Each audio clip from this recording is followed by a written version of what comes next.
Ladies and gentlemen, we're going to start a little early since there are one or two of you here. And also I have to leave shortly before the hour because I've got to go to Doug Hoyle's memorial service across the way, so I shouldn't be late for that. But the team are going to be here for a little longer than that. We certainly are, yes. For an hour or so. Now, you all presumably know the background of the Lucy Letby issue, the miscarriage as I view it.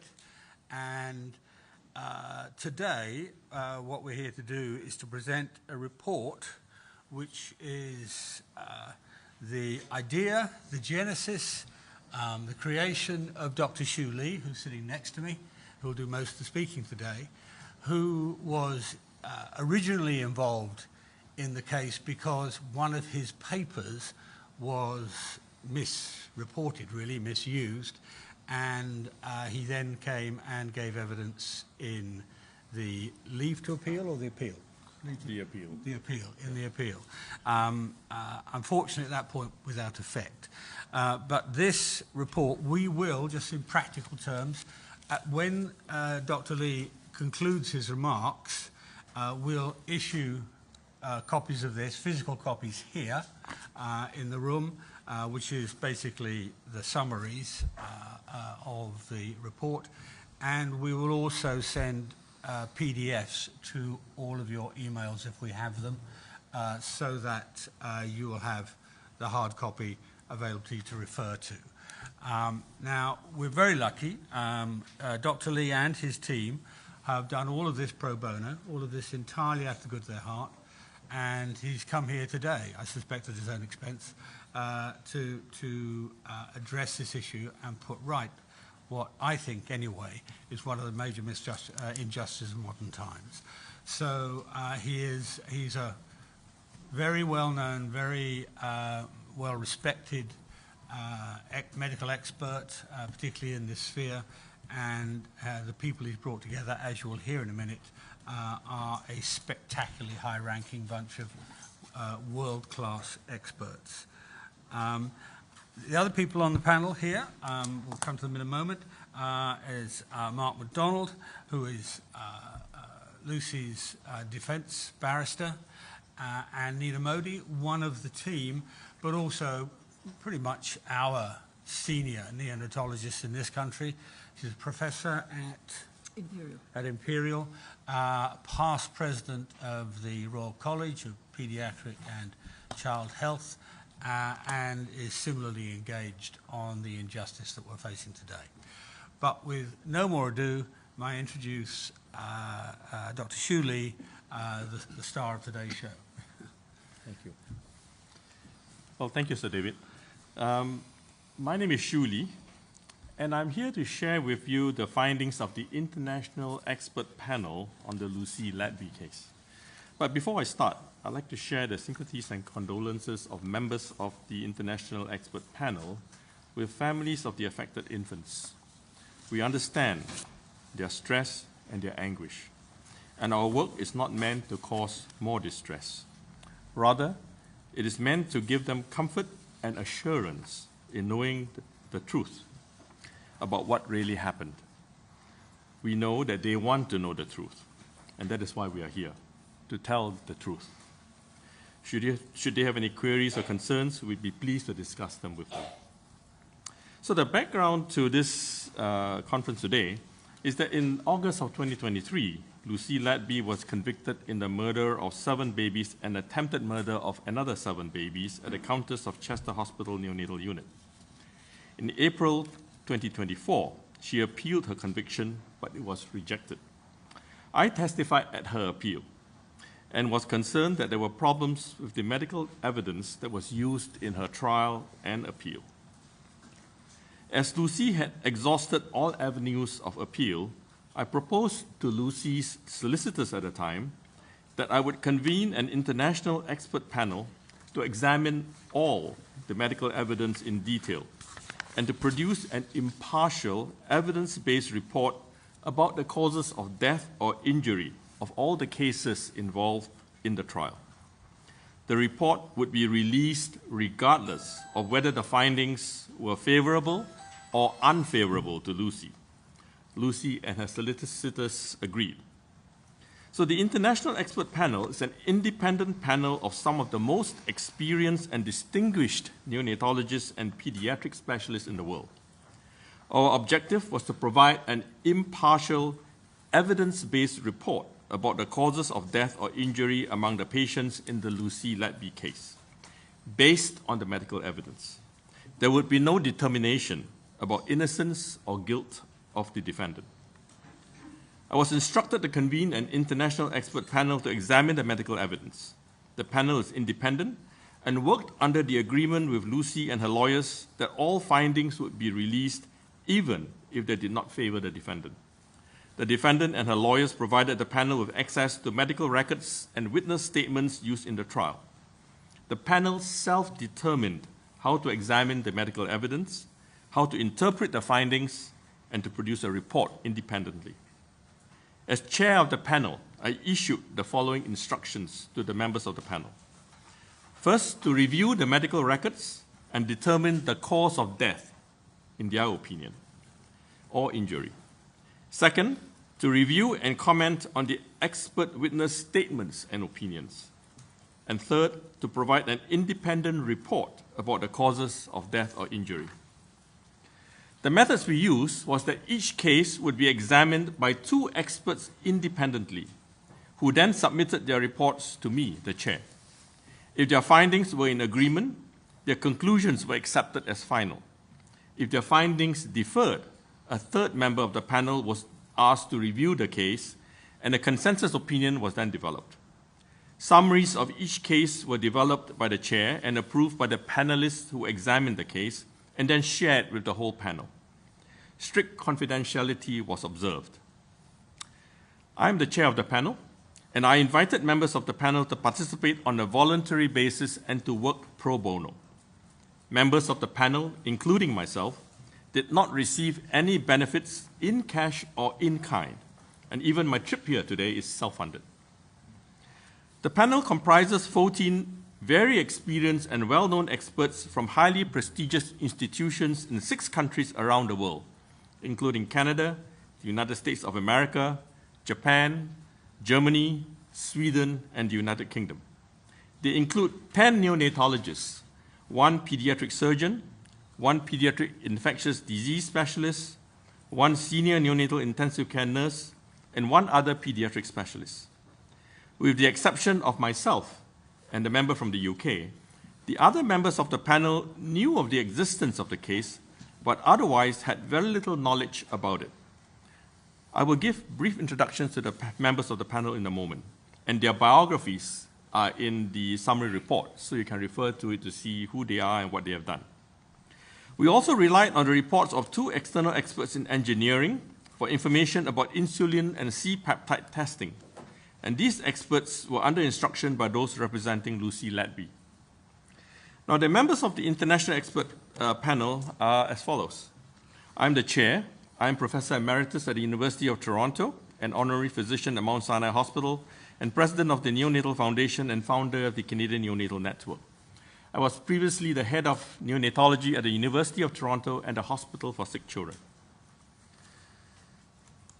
Next is Professor Eric Eichenwald, who is Professor of Pediatrics at the Perelman School of Medicine at the University of Pennsylvania in the United States.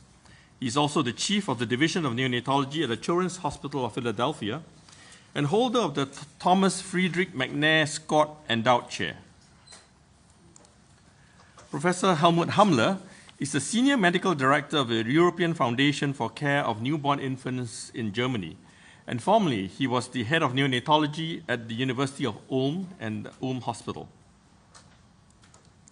Professor Tetsuya Isayama is the head of the Division of Neonatology at the National Center for Child Health and Development in Tokyo, Japan, and the director of the Asian Neonatal Network. Professor Joanne Langley is professor in the Department of Pediatrics and Community Health and Epidemiology at the Faculty of Medicine in Dalhousie University in Canada. She's also the holder of the Canadian Institute of Health Research GlaxoSmithKline Chair in Pediatric Vaccinology and head of the Division of Pediatric Infectious Diseases at the IWK Health Centre in Halifax, Canada.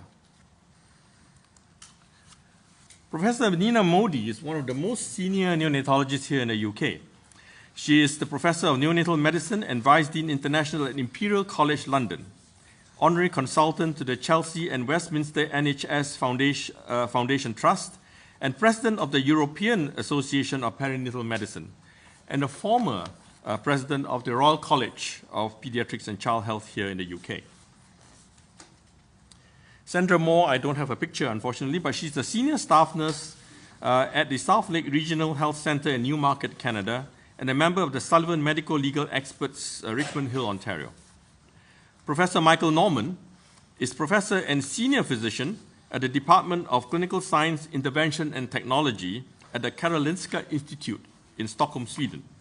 He's the chairman of the Swedish Neonatal Quality Register and founder of the International Society of Evidence-Based Neonatology, or EPNEO. He was also formerly the head of the Division of Neonatology at the Karolinska Institute Hospital. Professor Bruno Piedboff is Professor Titulaire et Pédiatrie at the Université Laval. He is coordinator the Services Cliniques de Rui de la Université Laval and director des Affaires Universitaires, Ministère de la Santé et des Services Sociaux au Québec in Canada. Now, I will provide today, this is Professor Prakash Kumar Shah, who is professor at the University of Toronto in Canada, and he is also the head of pediatrics at the Mount Sinai Hospital, and has a number of different other appointments, including senior clinician scientist at the Lunenfeld Tannenbaum Research Institute, director of the International Network for Evaluation of Outcomes of Neonates, INEO, director of the Preterm Birth Network, and scientific advisor and past director of the Canadian Neonatal Network. Professor Nalini Singhal is Professor Emeritus at the University of Calgary and a member of the WHO AAP Helping Babies Survive program. She was also the head of neonatology at the University of Calgary previously. Professor Eric Skarsgård is a professor in the Department of Pediatric Surgery at the University of British Columbia in Vancouver, Canada, and also the director of the Canadian Pediatric Surgery Network. Professor Ann Stark is the professor in residence at Harvard Medical School and also director of the faculty development in the Department of Neonatology at the Beth Israel Deaconess Medical Center in Boston, Massachusetts. And she was formerly the NICU director at the Boston Children's Hospital in Boston. And finally, we have Professor Jeff Chase, who is a distinguished professor of engineering at the University of Canterbury in New Zealand. Now, he's not a member of the panel, but he is one of the experts who provided us with information about insulin and C-peptide testing that we'll be using in this presentation. Okay. Now, today I will provide you with a summary of our findings. Copies are available at the side table, and you will be able to access them after this press presentation. The full report will be provided to Lucy Letby's barrister later this month. Now, the panel examined all 17 cases with which Lucy Letby was charged, and they are labeled patient 1 to patient 17. The cases involve a number of different allegations about causes of death or injury, which can be roughly grouped into 6 categories. First, air embolism caused by injection of air into the intravenous system. 2, splinting of diaphragm caused by injection of air into the nasogastric tube. 3, dislodged nasogastric endotracheal tube causing collapse. 4, hypoglycemia caused by injection of insulin. 5, trauma to the abdomen or gastrointestinal tract. And 6, overfeeding. Now, in the interest of time, I will only discuss 1 or 2 representative cases from each of the 6 groups, because otherwise we'll be here all day. All reports, however, will be provided to Lucy Letby's solicitors. So I will start with each of these cases that I'm presenting today. It'll be very brief, because these cases are quite long for many of them. And if we had to go through all the details, we'd be here forever. I can tell you that it took days and days and sometimes weeks to go through each case in detail. So we're going to give you the highlights of what happened. talk about what the allegations were in the conviction and what did the panel find. So baby 1 was a case of air embolism. This was a preterm baby, twin 2 infant, who was born by emergency cesarean section. And he was well until the second day of life, when he suddenly collapsed and had skin discoloration with blotchy patches of brighter pink on a bluey gray background. And he did not respond to resuscitation. The allegation was that baby 1 died from injection of air into the intravenous line, causing air embolism and resulting in collapse, patchy discoloration of the skin, and eventually death. So, to begin, I will give you a little bit of background on the publications of air embolism. The prosecution, in part, based their allegation on a paper that I had written in 1989, where I described all 57 cases that had been published to that point in time. And it showed that the babies would present with a certain number of symptoms or signs, and also that about 10% of them had skin discolorations of different kinds. At that time, I did not distinguish between arterial and venous air embolism. And in this particular case, the allegation is that she injected air into the venous system, into the veins. So there's a difference between arterial and venous, because the arteries carry blood to the body to supply the organs and the skin, whereas the veins actually carry blood away from the organs or the skin to the heart and to the lungs. And in the new paper that I had published in December of 2024 in the American Journal of Perinatology, a copy of which will be in the summary report that you will receive, we actually separated the cases with arterial venous air embolism from the cases with venous air embolism. And what we found was that in the cases where air was injected into the veins, there were no cases of patchy skin discolorations ever described in the literature. So the notion that these babies can be diagnosed with air embolism because they collapsed and had these skin discolorations has no evidence in fact. All right? None of this actually has ever been described. If this is true, it will be the first case ever described, but it's never been. And there's a reason for that. The reason is that in the arterial system, when you inject air into the arterial system, it goes directly to the skin or the blood vessels, or to the organs. Whereas in the venous system, it has to go to the lungs first. And the lungs has a complex bed of very small blood vessels that filters out all the air bubbles if they come through, so that they don't actually get to the arterial system. Now, in newborn babies, there's a hole called the foramen ovale in the heart, which can allow the blood to actually move over to the arterial system. But it has to go against pressure, because the pressure in the arterial system is higher than in the venous. And so what we found in the literature was that there were no cases that have been described where, in fact, these skin rashes have occurred. So let's do away with that theory, all right? The notion that these cases are air embolism because they collapsed and because there were skin rashes has no basis in evidence, okay? Let's be very clear about that. Now, so what can be the possible causes then? Why did this baby suddenly collapse? So we went into the history of this baby to see what actually happened. So in this baby, the mother had antiphospholipid syndrome, which is a condition in which the immune system mistakenly creates antibodies that attack tissues in the own body. Now, these antibodies can trigger blood clots to form in arteries and veins.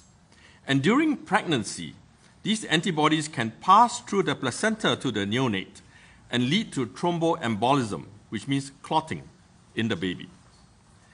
Particularly happens if there is concurrent infection. Now, post-mortem of baby 1 showed that there was a recent non-occluding thrombus in the liver, which means that, in fact, there was a thrombotic event that happened in this baby after the baby was born. On the day of the collapse, the baby's IV tissued at 1600 hours. Tissued meaning that the IV that was supposed to be in the vein somehow penetrated the vein and came out into the tissues. And so the infusion was not going into the circulation, was going into the tissues, and so the area was getting swollen because the infusion was coming out. And so because of this, they removed the IV and replaced it with an umbilical venous catheter. But the first insertion was malpositioned, and so they had to replace it again. Later on, a long peripheral line was then inserted at about 1900 hours. Now, they then took an X-ray, etc., to make sure it was in the right position, and eventually the infusion was restarted. But an infusion was restarted at 2000 hours. So there was a period of up to 4 hours when these lines were in, but there was no infusion. Now, here's the problem. Even in a baby without any problems, we avoid putting lines in without infusion, because if you do that, clots can form on these lines. In this case, the baby actually predisposes to clot formation because of the antiphospholipid syndrome. And therefore, to have lines in there for 4 hours without infusion is a risk. All right? Now, what then happened was that minutes after the infusion was restarted at 2000 hours, baby 1 collapsed. It is most likely that there was a thrombus that formed on the tip of the catheter that then dislodged when the infusion was started, and it migrated to an artery supplying the brainstem, causing sudden collapse and inability to resuscitate the infant. It is also possible that baby 1 had placental fetal vascular malperfusion. So what's that? That's a condition in which the fetal villi in the placenta present small thrombi that can travel to and occlude small blood vessels in major organs like the heart, brain, and liver. And if a small thrombi lands in an artery supplying a critical structure like the brainstem, it can also cause sudden death, and they are very hard to find on post-mortem, because these vessels supplying these critical areas of the brain or the heart are very tiny. And so all you need is a small thrombus to occlude it. When you're doing a post-mortem, you're doing cuts to see whether you see anything. And you have to actually cut exactly where that thrombus is in order to identify it. So just because a post-mortem doesn't identify it doesn't mean it isn't there. Right? And in the second condition, which is fetal vascular malperfusion, these collapses can occur 1 to 2 days after birth. So one of these 2 causes probably caused it, and we think it's the first one because of the temporal relationship with the lines that were inserted, the predisposition to formation of clots on these lines if you don't infuse it, and then the occurrence of the collapse just minutes after the line was infused. So our conclusion is that baby 1 died from thrombosis, and that there was no evidence of air embolism. Because in this baby, the allegation for air embolism was that, number 1, the baby died, we could not find a reason for it. Number 2, this baby had this collapse accompanied by these skin discolorations, which was consistent with what the allegation was with air embolism. And what we are saying is, first of all, the second reason doesn't hold, because air embolism by the venous system does not produce these kinds of skin discolorations. Number 2, there is a plausible and reasonable reason why this happened, which is what I just explained. So for both those reasons, we feel that this diagnosis is wrong, that this is not pulmonary air embolism. In fact, this is because of thrombosis. Now the next baby, oh, I forgot to show you that, but hopefully you understood what I was saying. Next baby is baby 4, which is another case of air embolism. Now, baby 4 was a term baby who was born by emergency C-section after prolonged premature rupture of membranes. She became pale and floppy at 12 minutes of life and required resuscitation. She continued to have respiratory distress afterwards. She was then admitted to the neonatal unit, and continuous positive airway pressure support for the respiratory distress was started, and antibiotics were started, but only 4 hours later after the baby had admitted to the NICU. The chest X-ray showed pneumonia. On the 3rd day, the baby became mottled, had dark brown and black tracking lesions across the trunk, and 2 evolving purpuric-looking patches on the abdomen. She had repeated episodes of apnea and desaturation until final collapse and death. Now, the allegation is that baby 4 was a stable baby after the baby was born and admitted to the NICU. And then on day 3 of life, the baby suddenly collapsed, and that this was due to injection of air through the intravenous system, causing air embolism, resulting in patchy discoloration of the skin and death. Now, first of all, I would like to just repeat what I said earlier, that there is no evidence that air embolism through the veins results in patchy discoloration of the skin. So let's just dismiss that, all right? That's not a consideration. So what could this be? Well, first of all, this baby was born after prolonged premature rupture of membranes. What it means is that all the babies in utero have a membrane around them that protects them. And if the membrane is ruptured, infection can ascend. Also, membranes often rupture because of infection. So for that reason, there is a standard treatment guideline in this country and in other countries that if there is prolonged premature rupture of membranes, the mother should be given antibiotics right away so that the baby can be protected from any infection. In this case, that was not done. The mother did not receive antibiotics. Second, there were important delays in admission, diagnosis, and treatment of the baby after the baby was born. The baby was admitted to the neonatal unit only 3.5 hours after birth, at which point she was noted to be cold, blue, dusky, and in respiratory distress. She had polycythemia, which means that she was looking very dark in color, and she had infection because the blood test at the time showed white cell count that was very high and a neutrophil cell count that was very high, which are all indicators of infection. So there was a long delay in admission and treatment. Now don't forget the antibiotics should have been given a long time ago during the labor itself. So this was a very long delay. You were talking about half to a full day or more where the baby was not receiving antibiotics when in fact there was already infection. On top of that, the blood gas that should have been taken to see how the baby was doing was not taken until after 4 hours after birth. And then when it was taken, it showed very high carbon dioxide and respiratory acidosis, meaning that the baby was in respiratory failure all this time, and nothing had been done for 4 hours.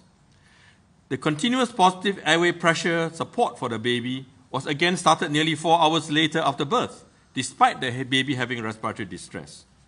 Now, she was eventually electively intubated, but 3 attempts were required before she was actually intubated and ventilated. And these delays subjected the baby to unnecessary acidosis, high CO2, and delay of antibiotic treatment. This was not a stable baby, as alleged by the prosecution witness. And in fact, this baby continued to deteriorate for the next few days until final collapse, with worsening symptoms of infection as we went along. Let's see what happened. So she was admitted, and as I said to you earlier on, she was already sick on that day. On the following day, she developed fever. She had intolerance when the CPAP was removed. In other words, she could not tolerate coming off the CPAP support. She had continuing deterioration of blood gases over the next day. She had increasing metabolic acidosis. All these indicates that the infection was in fact getting worse. The baby was not stable. And then on the next day, on day 3, she further deteriorated with rising CRP. Now, CRP is the test we do to see whether there's infection. And if the CRP is going up, it means the infection is getting worse. If the CRP is going down, it means it's getting better. And this was going up. There were repeated episodes of apnea and desaturation, again indicating the baby was clinically getting worse, not better. She then developed prolonged coagulation times. Coagulation times means how long does it take for your blood to clot? And normally, for all of us, it should clot within a certain period of time. If it takes longer than that, it means that there's a coagulation defect. Something is wrong with your blood. And in this case, the coagulation time was increased.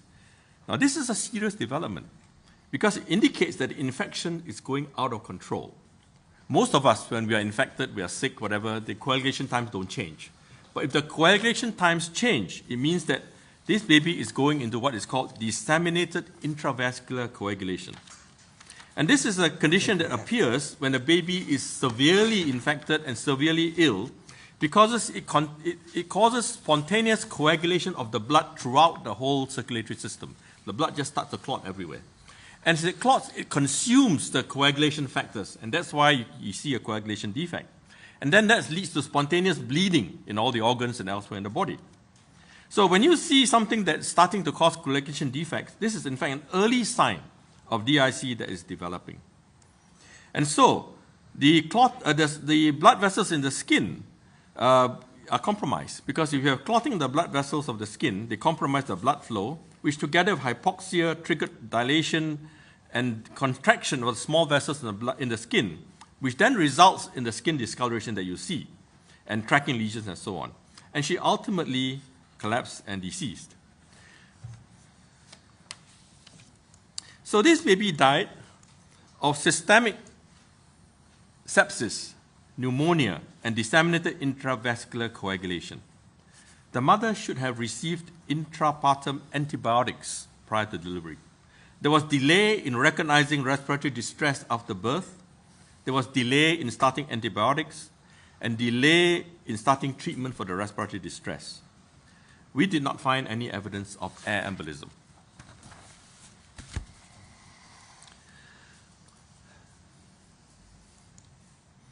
All right. Now, the next baby is baby 9, where the allegation is that the baby received nasogastric tube air and then subsequently was also given air through the IV into the intravenous system, which caused air embolism.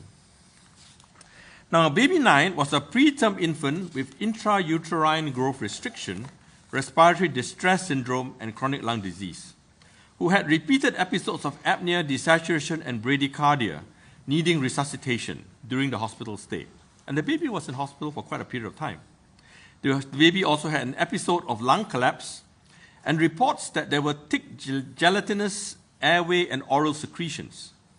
And one of the registrars, who is a mid-level doctor in the NICU, stated that it is not unusual for babies on breathing support to get secretions, but it was a bit unusual for them to be so stubborn at being removed like in this baby.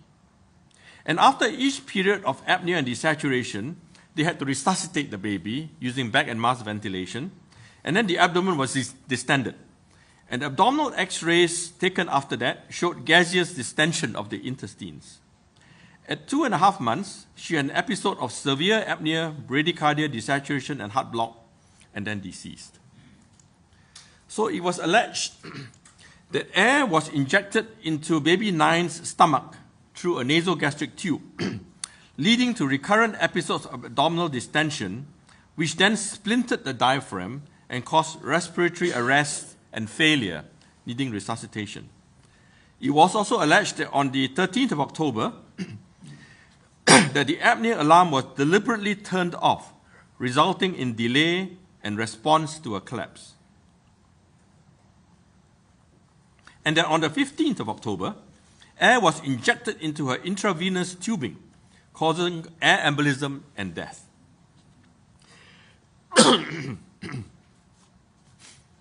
So we looked at this case in detail, and what we found was that baby 9 was a very preterm baby with intrauterine growth restriction, respiratory distress syndrome, and chronic lung disease.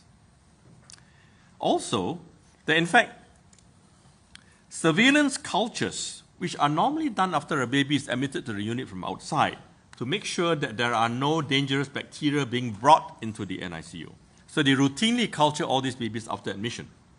And in this case, the surveillance culture revealed a bacteria called Stenotrophomonas maltophilia, which is a gram-negative bacteria from her endotracheal tube. And the doctors in the unit were duly notified that that was the case. Now, this particular bacteria is unique because it is a multi-resistant opportunistic pathogen that can colonize the airway in biofilms that are resistant to antibiotics and impossible to clear in patients with chronic lung disease. The thick secretions can block the endotracheal tubes, which led to the endotracheal tubes constantly being blocked and replaced, and interfere with ventilation in the small airways of these vulnerable infants, which together with other factors like chronic lung disease can lead to recurrent episodes of apnea, desaturation, bradycardia, respiratory failure, and collapse. And decolonization with Stenotrophomonas maltophilia would have further compromised her ventilatory capacity. Now, her initial abdominal distension was likely due to sepsis causing ileus, or to lactose intolerance because there's a family history and the stools were positive for reducing substances. But the subsequent repeated abdominal x-rays showing intestinal gaseous distension were all taken after resuscitation and bag and mask ventilation, so that the air was likely introduced by the resuscitation, not because the air was there previously. Right? Also, a nurse explained that the reason that the apnea alarm did not sound was because the apnea alarm is set to go off if there is a 20-second period where there are no breaths. But because this baby was gasping at less than 20 seconds each time, the apnea alarm wasn't triggered. So it wasn't because it was switched off. It was because the baby was gasping, and so it wasn't triggering the alarm. Right. Now, this baby was not treated for Stenotrophomonas maltophilia, and there is no evidence that air embolism was at all involved. We concluded, therefore, that baby 9 died of respiratory complications caused by respiratory distress syndrome and chronic lung disease that were complicated by the Stenotrophomonas maltophilia colonization. The doctors failed to respond to routine surveillance warnings that this baby was colonized with this bacteria. They did not recognize the diagnosis. They did not treat her with the appropriate antibiotics which would have cleared this bacteria. This was likely a preventable death. There is no evidence of air causing splinting of the diaphragm or of air causing air embolism. There was no evidence that the alarm was turned off. In fact, the evidence is that the alarm was not turned off.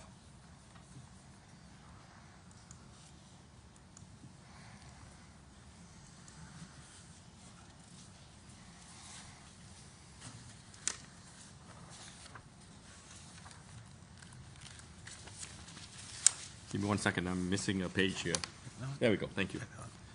Now, baby 11 was a preterm baby who was resuscitated at birth and had a number 2 size endotracheal tube that was inserted after 3 traumatic attempts. The baby was then ventilated. A 94% air leak was detected, and ventilation was continued. At 1.5 hours of age, she desaturated. The consultant entered the room, bagged the baby, but found that the chest could not move. In addition, he applied a capnography test, which was negative. He then removed the tube, re-intubated the baby, and the baby then recovered and was subsequently transferred to Elder Hay Hospital.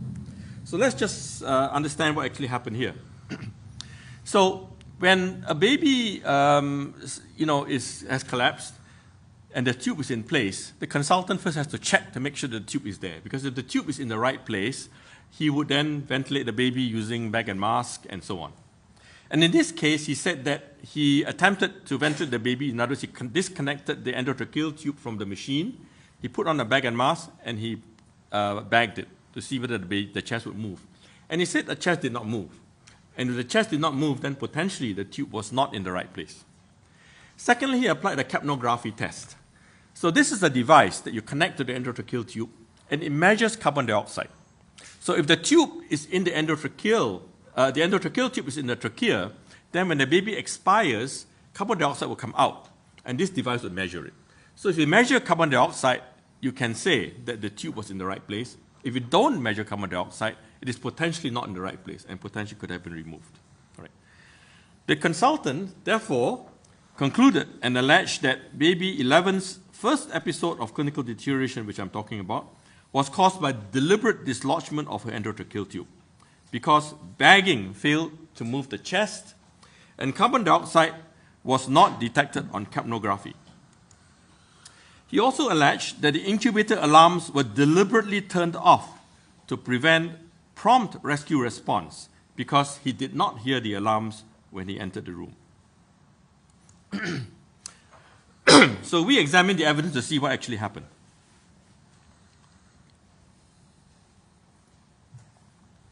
First of all, when the baby was born and required resuscitation, they took 3 times to intubate the baby because they had difficulty intubating the baby, and it was traumatic. And finally, they put in a size 2 tube. Now, this resulted in a 94% air leak. What that means is that when you pump air in, whether it's by a bag or machine, 94% of the air is actually leaking out. So only 6% actually gets into the lung. All right? That's kind of like using a straw and blowing through a garden hose and hoping that you can inflate something at the end of the garden hose, right? It doesn't work. So as a result, ventilation was ineffective because 94% of the air was leaking out and only 6% was entering the lung. Effective gas exchange could not occur, and mechanical ventilation could not generate sufficient pressure to keep the small air spaces in the lung open. So this led to gradual collapse of the small air spaces in the lung and deteriorating gas exchange. When the tipping point was reached, the baby decompensated, desaturated, and collapsed.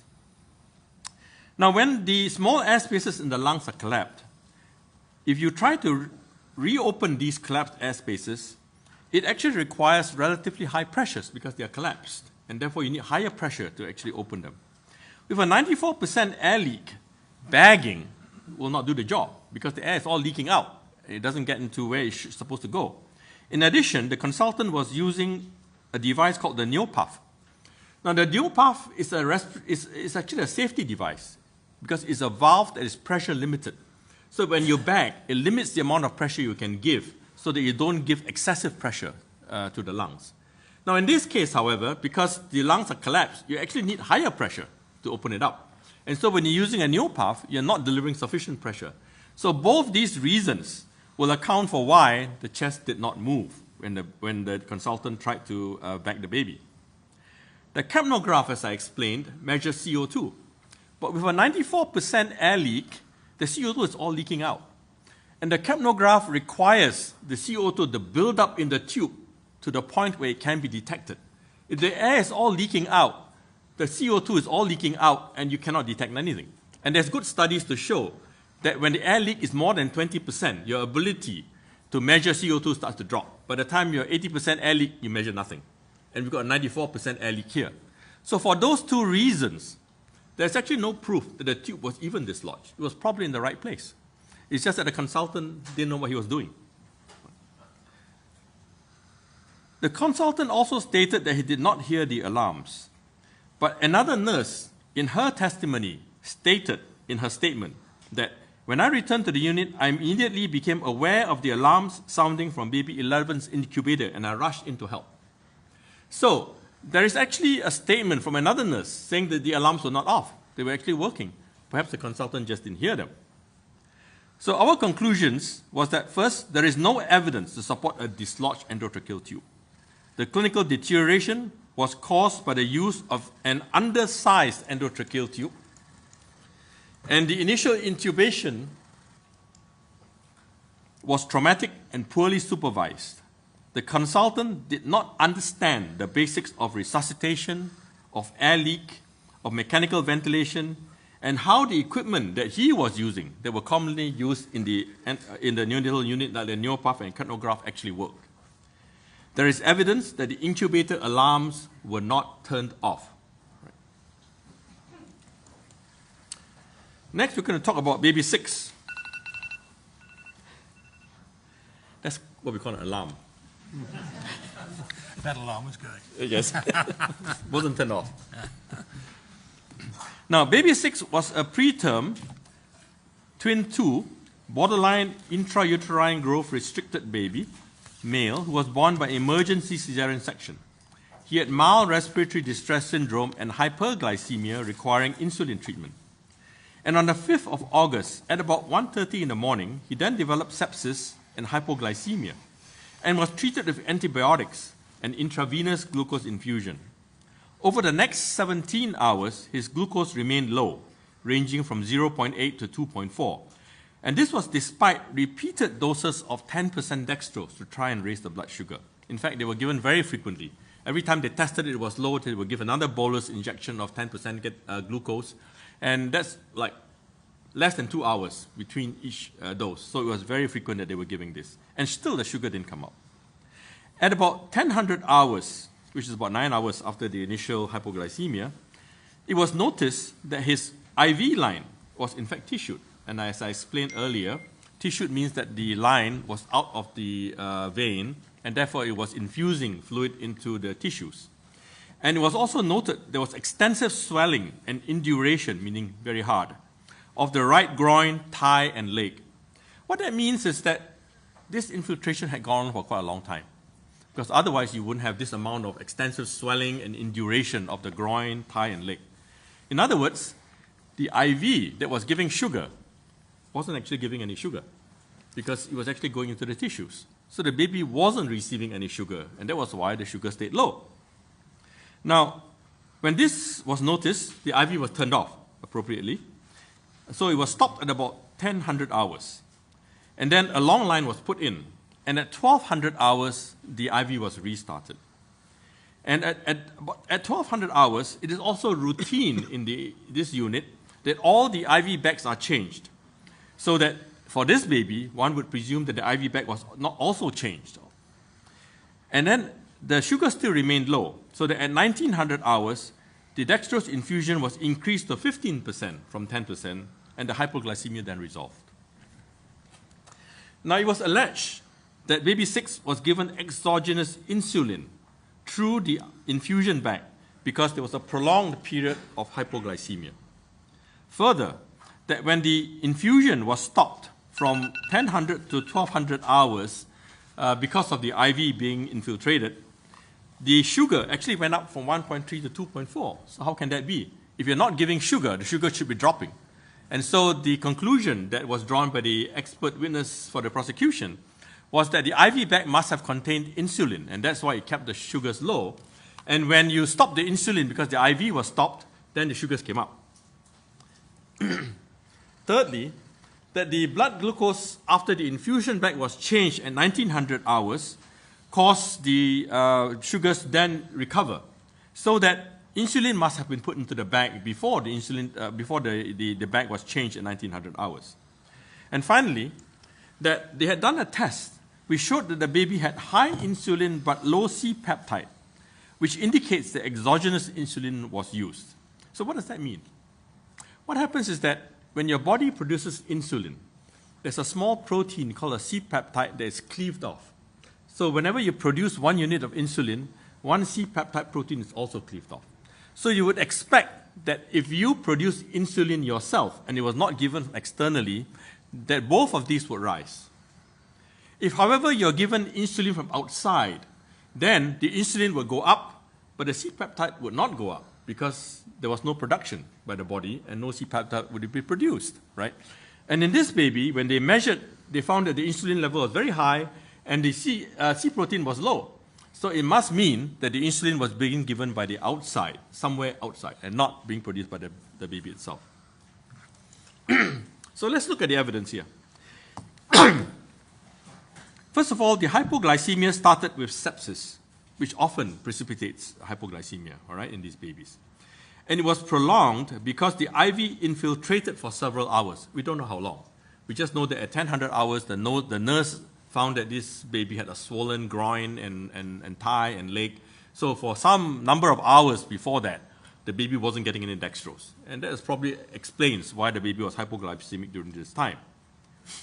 The second thing is that when hypoglycemia persisted, despite 10% dextrose, a higher dose of glucose should have been used.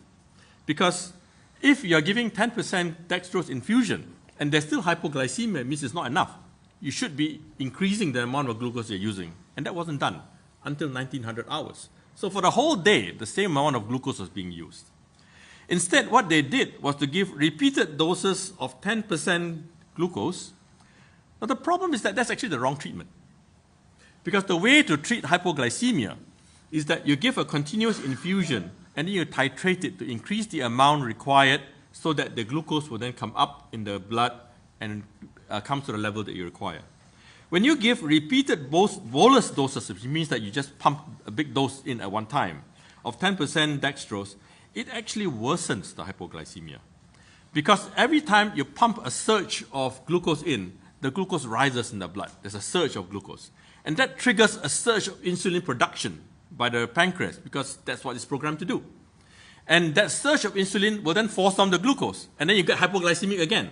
So you end up with a yo-yo pattern where you see hypoglycemia, you pump in your sugar, it causes a surge of insulin, the blood sugar then drops, you test it again, now it's low again. Then you pump in more glucose, and it just makes it worse and worse. It's a vicious cycle that you keep doing. This is a very basic thing. We teach all our medical students not to do this. All right? This is what was done here. Now, then when the IV tissued, there was lack of glucose infusion for many hours because of the swelling, as I talked about, and that was probably one of the reasons why this hypoglycemia was so prolonged. The next thing is that when the infusion was stopped from 1000 to 1200 hours, it was alleged that the blood sugar rose from 1.3 to 2.4. So how can that be if there's no sugar being given? What was not said was that in fact the blood sugar was 1.4 at 1146 hours. In other words, for that whole period of 2 hours where the glucose was not infusing, the blood sugar was actually not rising. The figure of 2.4 was measured after 1200 hours when the IV had been restarted. So there is no evidence that in fact this baby's sugar was rising because of the IV being stopped. Right? Also at 1200 hours, the IV bag was changed. Now the infusion bags in this hospital were prepared in the pharmacy. They were then brought to the unit and stored in a cupboard. And were changed every day at 1200 hours. So this baby would have had at least 2 bags of IV fluid during that period of time. And in order for this baby to have had insulin introduced into the bag, it would have to have been done multiple times into multiple bags. Because if the bag was changed at 1200, then you would have to give insulin into that bag as well in order for that to happen. Now, the blood sugar rose after 1900 hours. It was alleged that this was because the IV bag was changed in 1900 hours, and it was changed. But it was not because the bag was changed. It was because in 1900 hours, the dextrose was increased to 15%. So the baby got better, because now you were giving the appropriate amount of sugar to this baby. Right. So what about this problem with the insulin and C-peptide? Because as I explained earlier, the blood test showed high insulin and low C-peptide. And we know that this is something that has been well tested in adults and in older children. The problem is that this has never been tested in preterm infants. And preterm infants are not just little people. Preterm infants are different. They have different physiology and biology compared to adults and older children. They behave differently. And just because we see something that applies and is valid in adults and older children doesn't mean it's valid for preterm infants.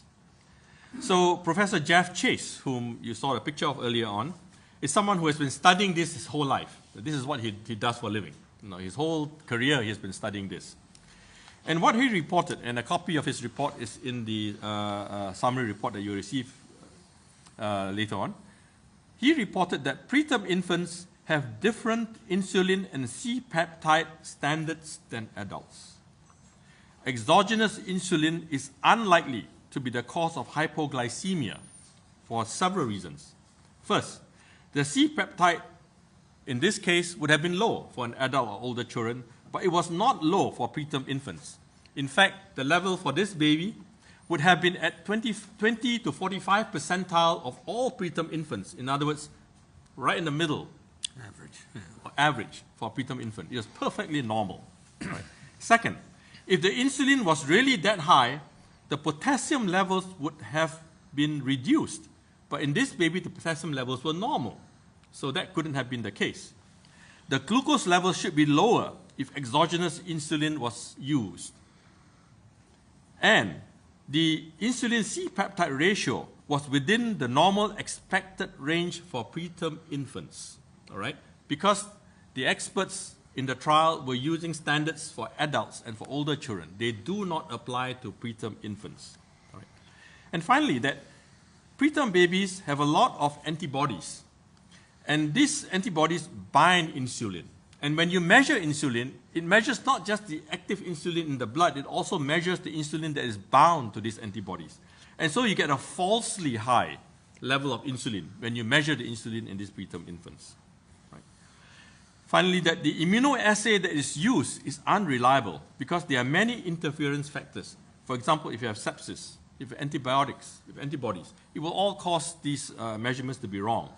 And therefore, you get false positive insulin readings. And this baby had all of the above. Baby had sepsis, had antibiotics, baby had autoimmune antibodies, etc.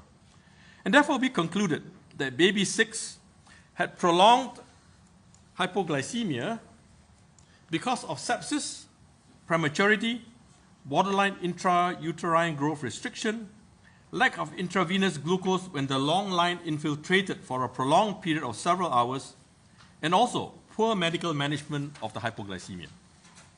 In addition, baby 6's insulin level and IC ratios do not prove that exogenous insulin was used, and are in fact within the normal range for preterm infants. Preterm infants, and especially those with illnesses and drug treatments like antibiotics, have different normative standards compared to healthy adults and older children.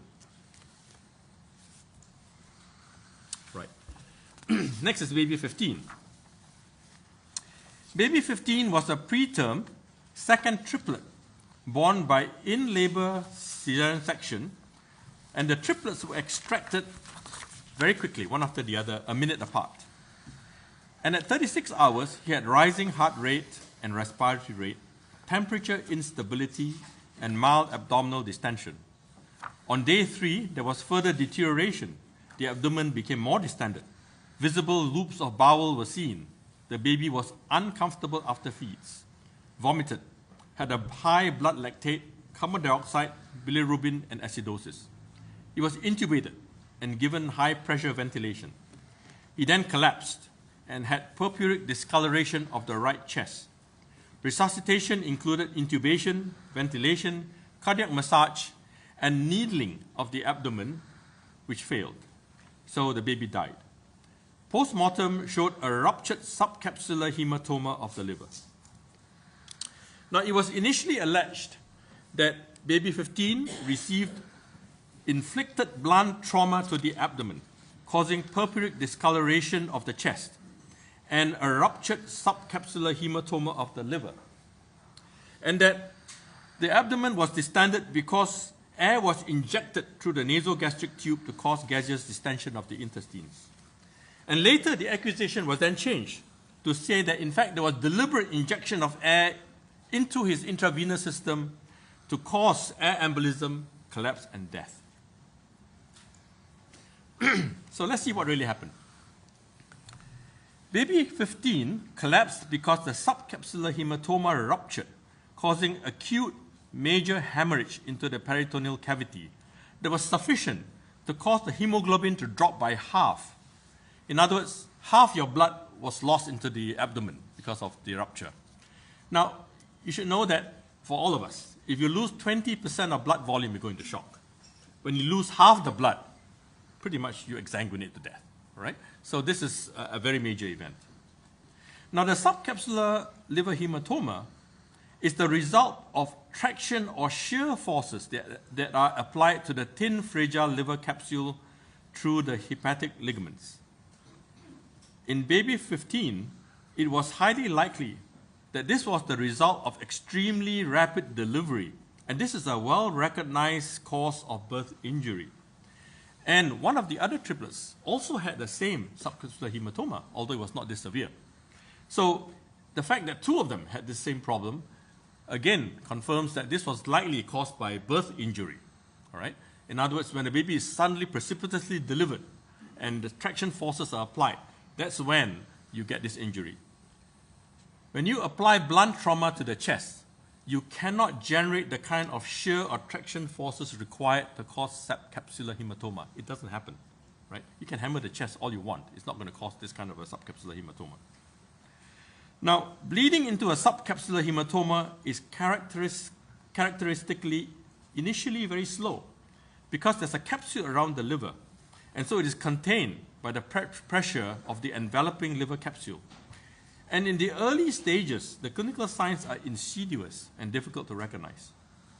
Now, in this baby, as the baby got worse, they then intubated the baby and ventilated the baby with high pressures. That's again a mistake, because when you use high pressure ventilation, it decreases the venous return to the heart, and that causes congestion of the liver, which actually makes it worse. Now, the slow deterioration is characteristically followed by an acute collapse when the liver ruptures, when the capsule ruptures, and this releases blood into the peritoneal cavity. Now, the significance of the rising heart rate and falling pH before terminal collapse were not recognized, because what was happening was that there was insidious bleeding going on into the liver capsule and into the liver, and that was causing the heart rate to go up and the acidosis and so on, and this was not recognized. And then a needle was blindly inserted into the abdomen to try and relieve the abdominal distension. Well, this is something you don't do, and you don't do blindly. And unfortunately, this may have penetrated the right lobe of the liver, causing further injury. And this was noted by the pathologist as parenchymal hematoma and laceration. Blunt direct trauma to the abdomen or the chest is implausible because it is very difficult to generate the kind of forces required to produce the observed injuries in the liver protected by the lower chest wall. The gaseous distension of the intestinal tract was likely due to swallowing of air and insufflation during non-invasive respiratory support, and not due to injection of air through a nasogastric tube. The suggestion that there was air injected into the intravenous line is nothing but conjecture. Baby 15 died from a subcapsular liver hematoma caused by traumatic delivery, resulting in hemorrhage into the peritoneal cavity and profound shock. This was not recognized antepartum.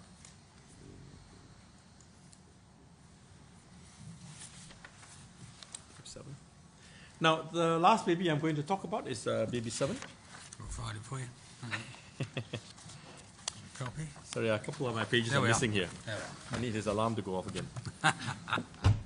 Now, baby 7 was a very preterm baby with premature rupture of membranes, severe hyaline membrane disease, bilateral pulmonary interstitial emphysema, hyperglycemia, anemia, thrombocytopenia, patent ductus arteriosus. And so this baby had a lot of chronic problems, all right? And at 14 weeks of age, the baby suddenly developed projectile vomiting, large watery stools and desaturation, followed by apnea 2 hours later. The abdomen was purple and distended, and the baby was then transferred to Arrow Park Hospital, where baby was treated for sepsis, rising CRP, and then eventually recovered. And the allegations were that this baby was deliberately overfed, and this caused the baby to vomit. And further, that air was injected into her stomach through the nasogastric tube, causing the vomiting and clinical deterioration because the air in the stomach splintered the diaphragm and caused respiratory failure. So let's see what really happened. The first thing we can see is that the baby in fact had infection on the night of the vomiting because she clinically deteriorated with desaturation and apnea. And her CRP continued to rise over the subsequent days after she was transferred to Arrow Park Hospital. That showed that this baby was infected. And so the vomiting and the apnea that we saw at this hospital was the start of symptoms arising from that infection. All right? It had nothing to do with anything else. Second, it is not uncommon for the CRP to climb after onset of clinical symptoms when there's infection. So you cannot separate the two events and say, oh, the infection is just separate from what happened here. This was the start of the infection. She had vomiting and large watery stools, which are actually very common in enterovirus infection, which is quite common in these babies. It would explain why all the blood, urine, cerebrospinal fluid, and respiratory cultures were all negative for bacteria, because this was probably a viral infection by enterovirus, not by bacteria. But the CRP was high, indicating there was an infection, right? So this was a viral infection. In addition, large watery stools are not consistent with overfeeding. If you overfeed, you can get vomiting. You do not get large watery stools. On the other hand, enterovirus infection is associated with large watery stools. Now, the abdominal distension and discoloration of the abdomen are common when babies are ill with ileus, and they usually disappear when the baby recovers. The abdominal x-rays showing gaseous distension of the intestines were all taken after bag and mask ventilation of the baby and are consistent with air being introduced by bagging and ileus, which means that the intestines are not moving in a sick baby. The blood-stained fluid coming up the trachea are most likely the result of a trauma during intubation. Chest x-ray post-intubation did not show any consolidation suggestive of pneumonia or pulmonary hemorrhage. at the Elder Hay Hospital. She received 7 days of antibiotics and she recovered after 7 days, which is consistent with enterovirus infection because this is a self-limiting disease and it recovers after a few days and they get better. So baby 7, in our opinion, had vomiting and clinical deterioration because of infection, possibly enterovirus infection, which can cause all these signs and symptoms. There is no evidence to support air injection into the stomach or overfeeding.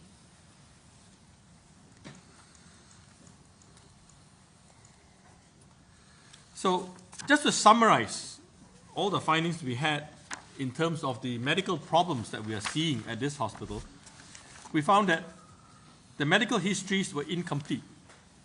There was a failure to consider the obstetric history. There was disregard for surveillance warnings about bacterial colonization. There was misdiagnosis of diseases in these babies. They were caring for babies that were probably beyond their expected ability or designated level of care. There were unsafe delays in diagnosis and treatment of acutely ill patients. There were poor skills at resuscitation and intubation. There was poor supervision of junior doctors in procedures like intubation. There were poor skills in basic medical procedures like insertion of chest tubes. There was lack of understanding about basic things like respiratory physiology and how to mechanically ventilate the baby. There was poor management of common neonatal conditions like hypoglycemia. There was lack of knowledge about commonly used equipment in the NICU like Neopath and capnograph. There was failure to protect infants who were at risk, for example, hemophilia, from trauma during intubation. There was a lack of teamwork and trust between the health professions. There were also statements given by many witnesses which point to serious resource and infrastructure deficiencies.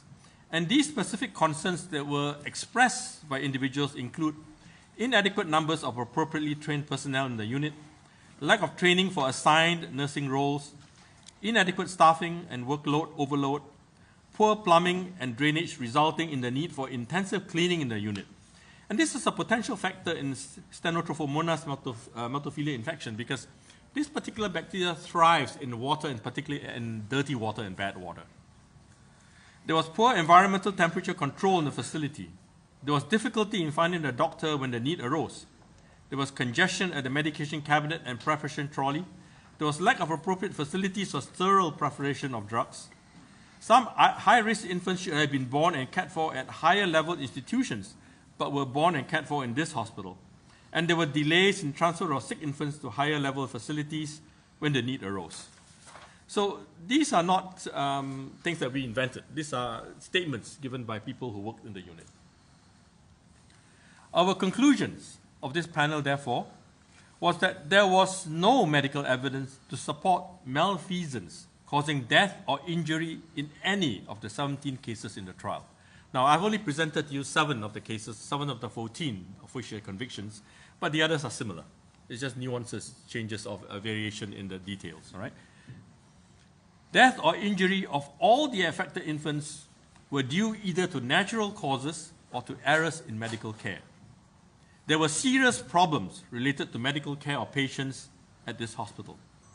There were problems related to teamwork and interdisciplinary collaboration at the Countess of Chester Neonatal Unit. In summary, ladies and gentlemen, we did not find any murders. In all cases, death or injury were due to natural causes or just bad medical care.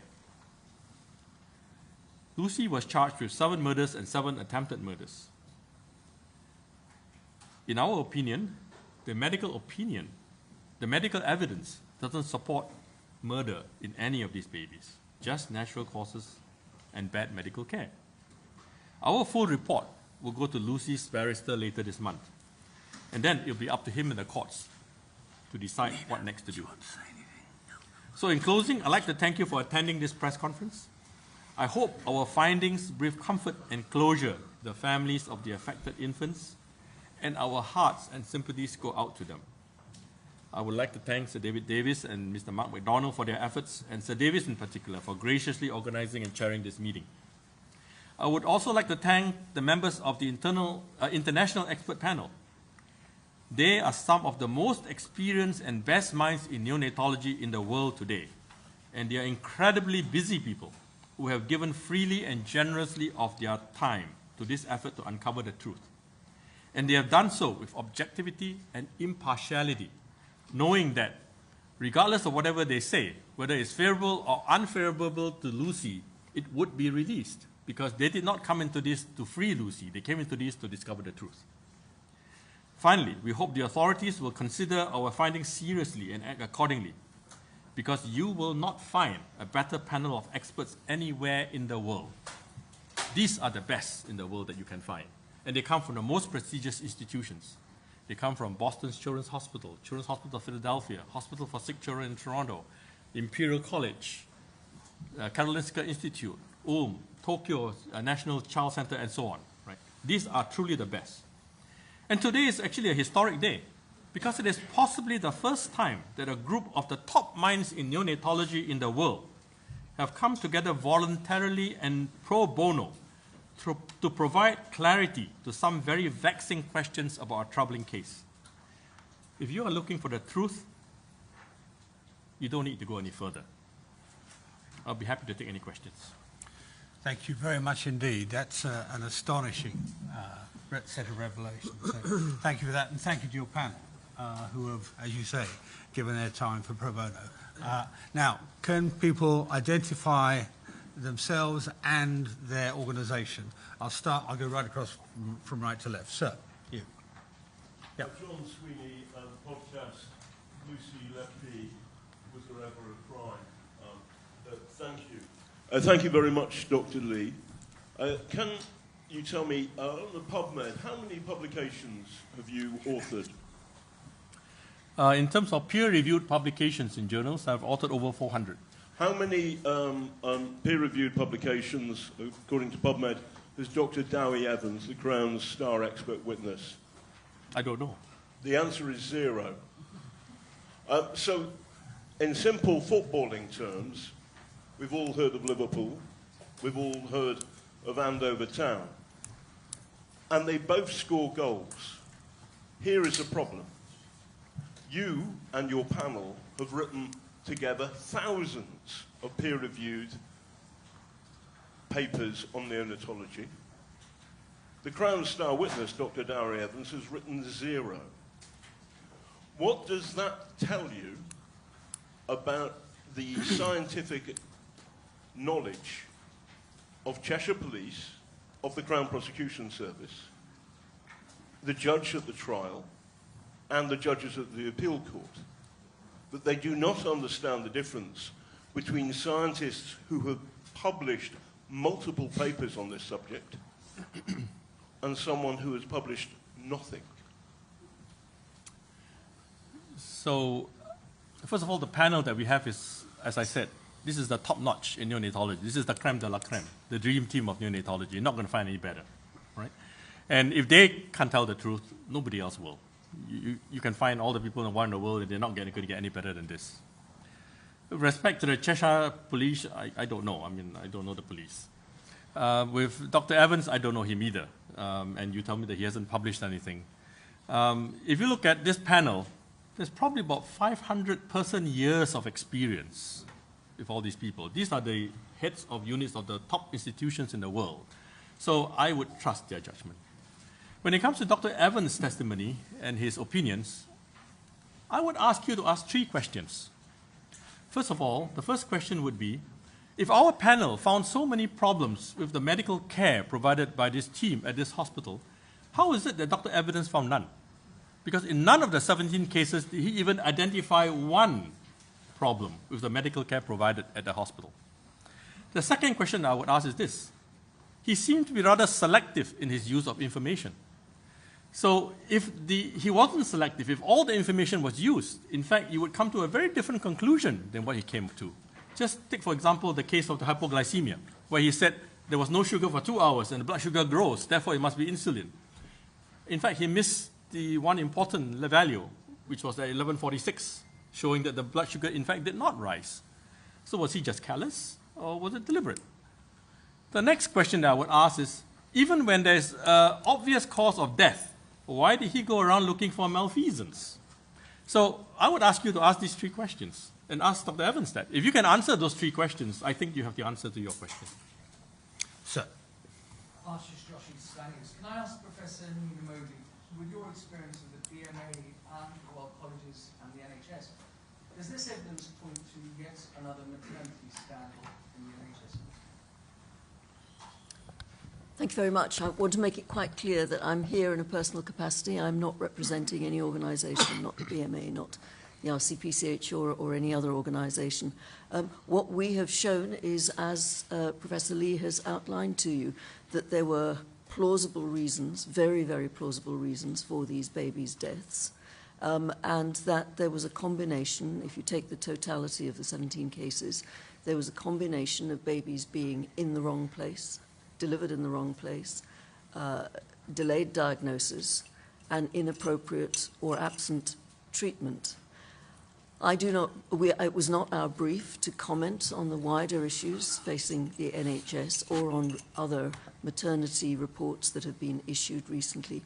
But I would say to you too, there are clearly systemic factors that are at play that we've identified, as well as individual factors which we have also identified. Okay.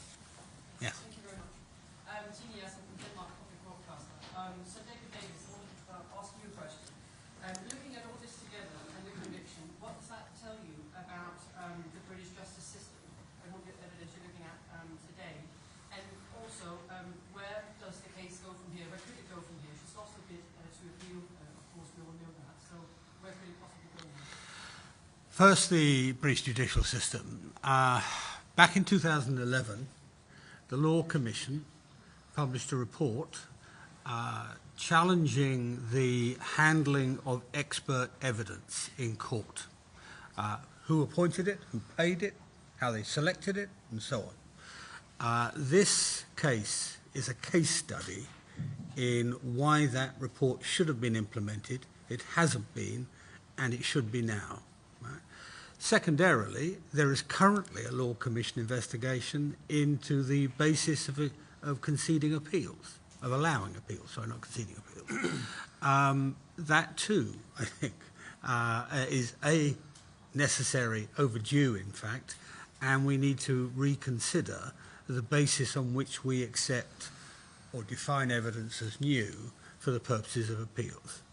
At the moment, as I said in the debate in Parliament, at the moment, if you were unlucky enough, if your lawyers, for whatever good reason, tactical reason, did not deploy a piece of evidence and you try to use it later, you can't. So if your lawyers make a mistake, you're banged up for life, hard luck, you know. Now, that's not that's not justice. It may be judicially convenient, but it's not justice. Sorry, what was your last question? Where the case goes from here? Well, that's really a question for Mark. Oh, it is. Yeah. Hello, hi. So, Criminal Cases Review Commission have the application. They will be waiting eagerly for the report, which is going to be coming at the end of the month. Then it's up to the Criminal Cases Review Commission to decide whether or not to refer it back to the Court of Appeal.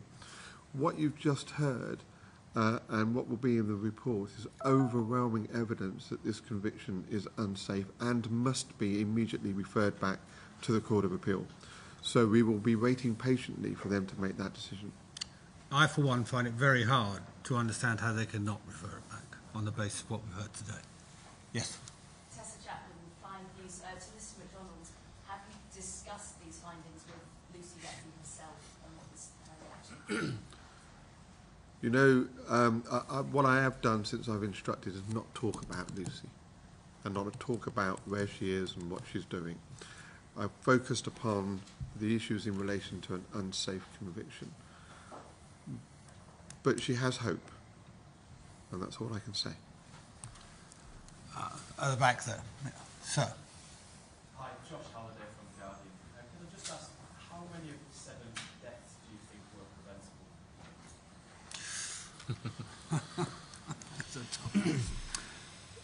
You know, deaths are often multifactorial. And sometimes even when you do all the right things, death occurs. That's just life, right?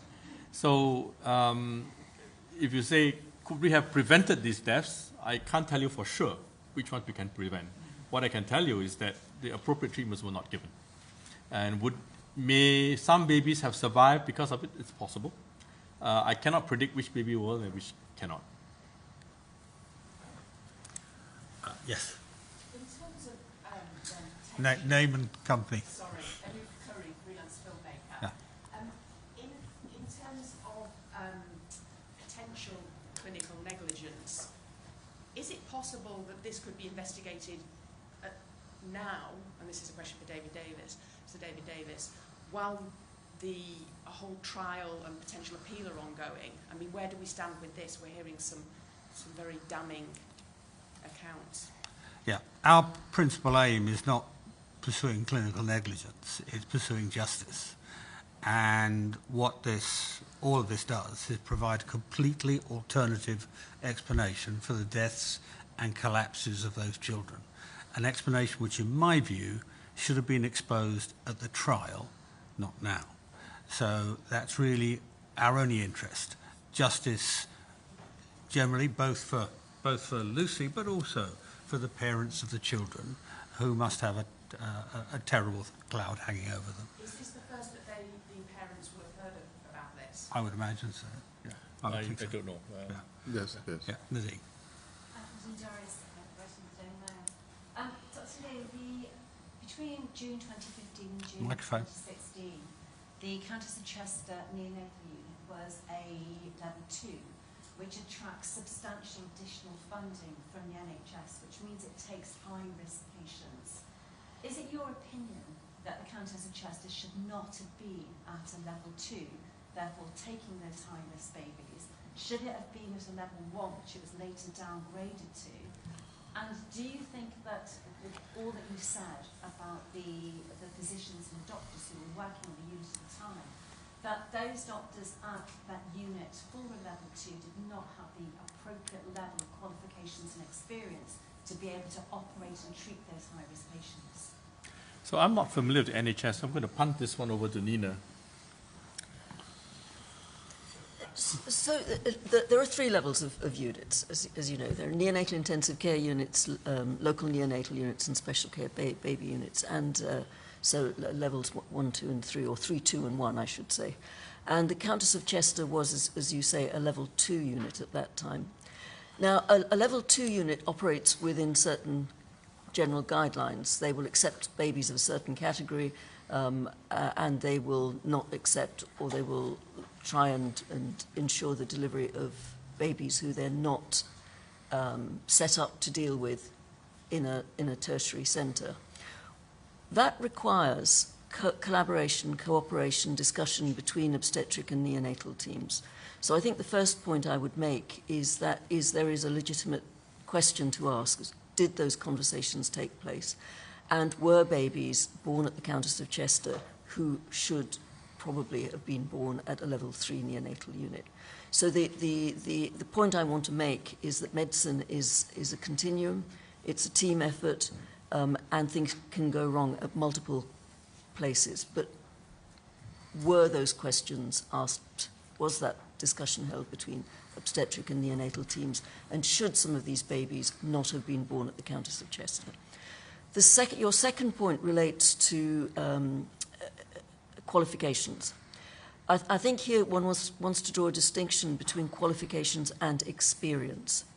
And self-evidently, a level 2 neonatal unit is not going to have the throughput that a major tertiary centre is going to have. So the staff, no matter how well trained, no matter how competent, no matter how appropriately qualified, will simply not have the experience because they're not seeing that flow of patients through the unit.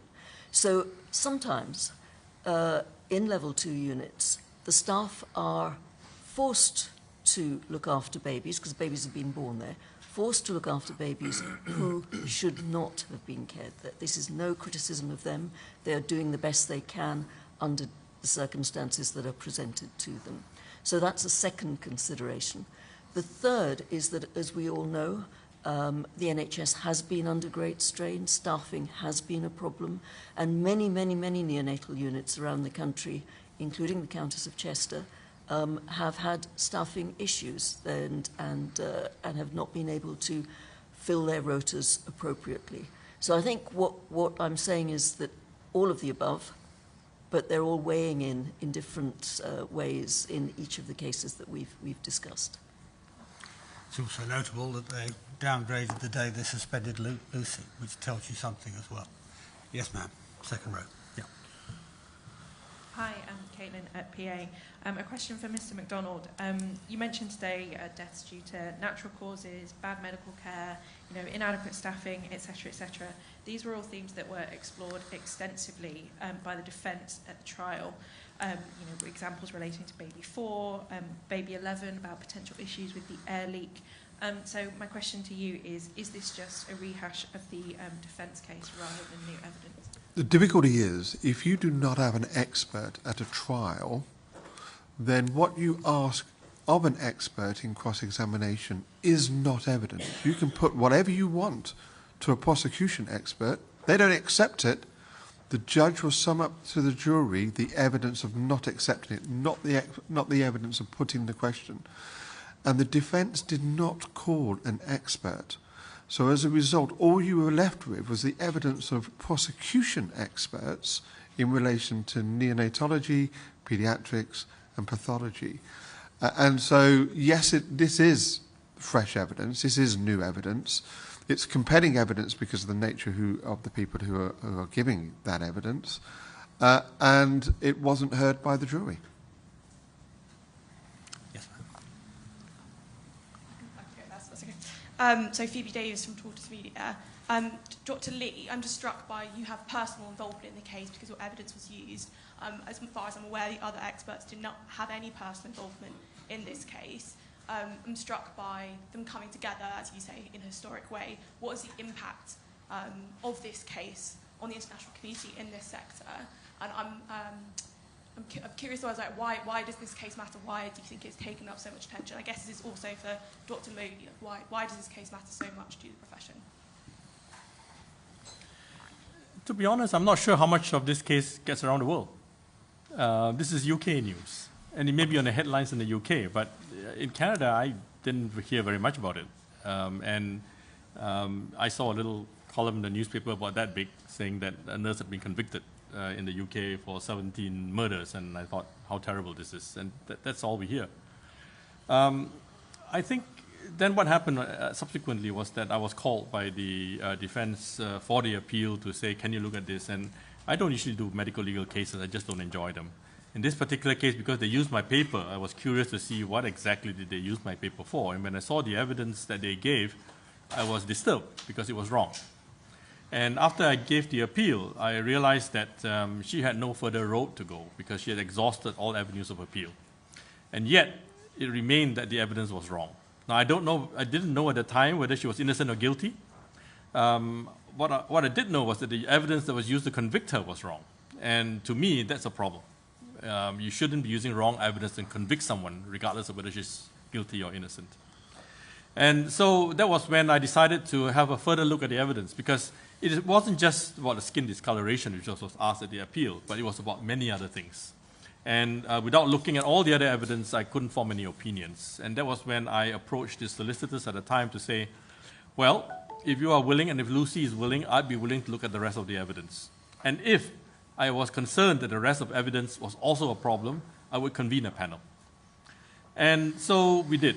And as you can see, these people on the panel are not ordinary people. They are not just ordinary neonatologists, that you get in the street anywhere. These are the best of the best. And the reason they came was because they were all interested in the truth. And these are people of high integrity, and they want to make sure that things are done right. And so they came, and Nina is one of those. Nina is, a good friend of mine for many years, and she's one of the most respected neonatologists in the world. And so are all the others, right? So they all came and they volunteered their time and services to be part of this and to look at what the evidence is, so that we can get some clarity on this, and that this can be hopefully resolved. I'd like to ask two questions. The first is to Sir David Davis. At the moment, there is a public inquiry sitting. It's predicated on the assumption that Lucy Letby is guilty. From what we've heard today, which I may say is the most devastating presentation I have ever heard in a miscarriage of justice case, and I've covered many over several decades, this inquiry is entirely based on a false prospectus, and I wondered what you think, Sir David, should now happen to the Thirlwall inquiry. Should it simply be wound up pending the hearing the appeal? My second question is to Dr. Lee. It was in fact Sir David who in the House of Commons last month who disclosed that in 2 of the cases of which Lucy Letby was convicted of murder, the people who committed acts of what one might euphemistically describe as poor care, including puncturing the liver in the last case that you highlighted today, went on to become principal accusers of Lucy Letby. They were instrumental in helping the police with their investigation and then gave evidence against her. I wonder if you would like to comment on the fact that people who, from your analysis and your panel's analysis, themselves were large contributory factors in those deaths, went on to accuse her. I'll take the first bit first. I mean, firstly, it's not part of my role to critique the Thirlwall inquiry. I'll just say the following 2 things. Number one of the failures we're looking at here, we're looking at a number of judicial failures, a miscarriage of justice, and a failure of the health service to mark its own homework, if you like, to decide what it got wrong and what it has to put right. And as a result of that, I wrote to Lady Thirlwall before the inquiry sat and suggested to her that she might get a more accurate outcome of her inquiry if she left at least an opening in her mind that Lucy may not be guilty and that there may be other causes for these deaths. It's the second part in the context of the Thirlwall inquiry that matters most, that if we can't fix the health service when it gets things wrong, there'll be future babies that die unnecessarily. So I wrote to her and I got an answer. It's a dead bad answer. It's what I'm used to getting from ministers mostly. So it's not for me to critique it, but I think when it comes down to it, the judicial system will, I hope, end up overruling what the Thirlwall inquiry concludes. So, if you wanted to answer his point? I don't think I can answer that question because that's something that you have to ask the people who are involved. I can't ascribe motives to people. It is possible that perhaps they don't even have insight into their own lack of expertise in these areas. And so I would recommend that they take a close look at the report that we have written and to see for themselves where they have deficiencies and what they need to do about it. Okay. There's yes. Well, no, here. Sorry. You can't just grab the microphone. Thanks, Felicity. Felicity Lawrence, formerly for Guardian and freelance still for The Guardian. There were many experts who were really troubled by this after the convictions, and then there was more charges, and the press were silenced for over a year. Where could you have gone, Professor Modi, with your duty of candour? And where could other people have gone when the court and the legal system treats your concerns as contempt? There doesn't seem to be any way of raising the alarm at the right moment. Do you have any thoughts on that? I hope that the process that we've seen unfolding, of which today is a major part, has actually demonstrated that there is a route to be followed, there is a process to be followed in these sorts of circumstances. I, like many of my colleagues, followed the trial as it was written up in the newspapers and did not know any more than that until several journalists sent me more detailed information about the cases, and what each of these pieces of extra information that I read raised my concerns even more. But it was only when I was instructed by Mr. MacDonald and his solicitors that I read the full papers, and my anxieties were hugely amplified, I have to say. So it's been an evolution. I should also say that I did raise my concerns with the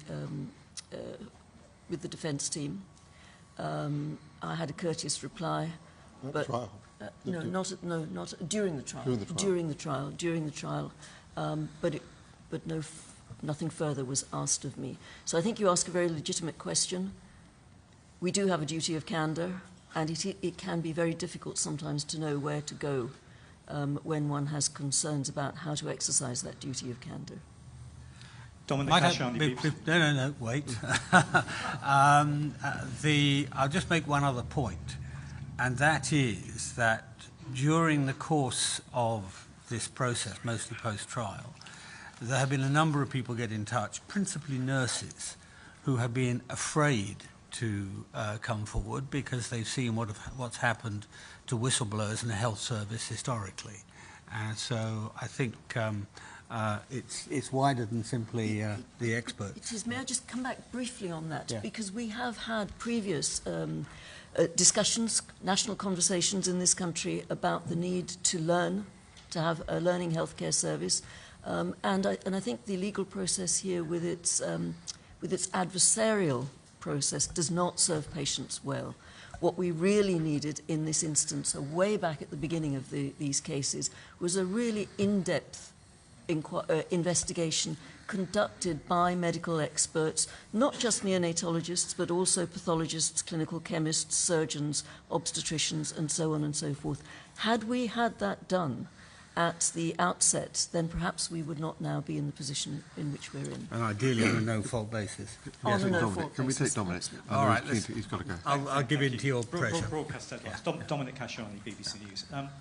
The prosecution approached this case not just on the basis of the medical evidence, of course, that is at the heart of it, but also wider, what they said was circumstantial evidence about Lucy Letby's behaviour, what she did afterwards, the fact that she kept mementos, various other things.